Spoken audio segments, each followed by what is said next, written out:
In this video, we'll be going over the main features of the Quasi Robotics C2 remote app. Once we've got our application open, the first step is to connect to our Model C2 cart. This can be done by tapping the blue plus icon and inputting your cart's unique serial number and IP address.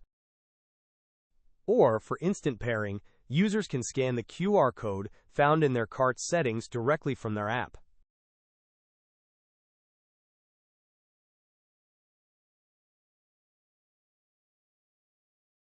Tapping Save establishes the connection, and the cart serial number will now be displayed on the app screen.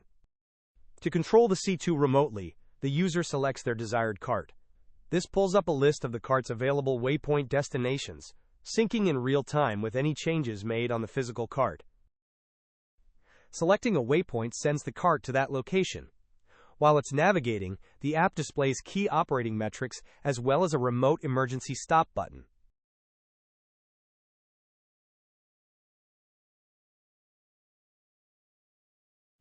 A dedicated tab provides access to the cart's established routes, which users can start remotely.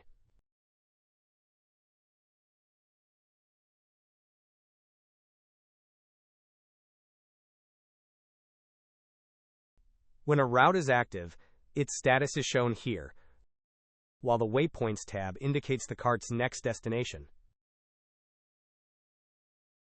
Users can monitor their cart in real time via the Map tab, which shows its live location and movement, along with the positions of all established waypoints.